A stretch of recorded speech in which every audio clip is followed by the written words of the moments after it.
Sebagai bapa terasa pening tak? Macam-macam datang. Tersalah pilih kena swasta, patut yang swasta kena bagi tahu terang-terang. Contoh, TVET swasta. Kan senang?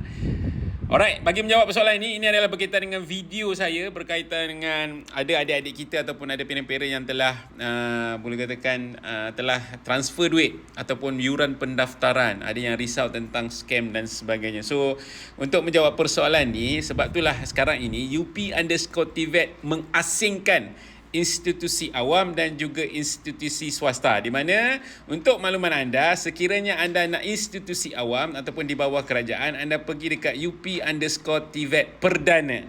Sekiranya anda nak kolej-kolej swasta, anda nak tahu kolej itu kolej swasta, anda boleh pergi dekat UP_TVET Flexi.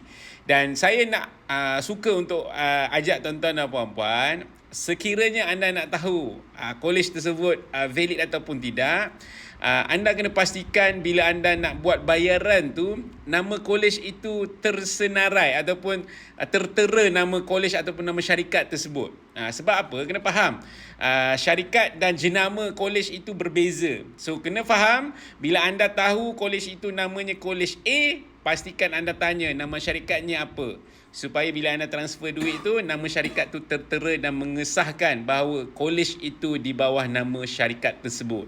So, tuan-tuan dan puan, kongsikan video ini kepada adik-adik kita dan parent-parent yang kat luar sana.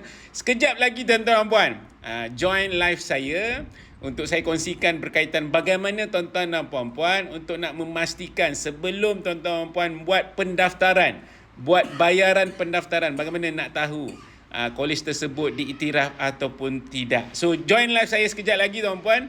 Dan kalau anda jumpa video ini, pastikan anda komen dekat ruangan komen pengalaman anda untuk bayaran yuran pendaftaran mana-mana kolej swasta.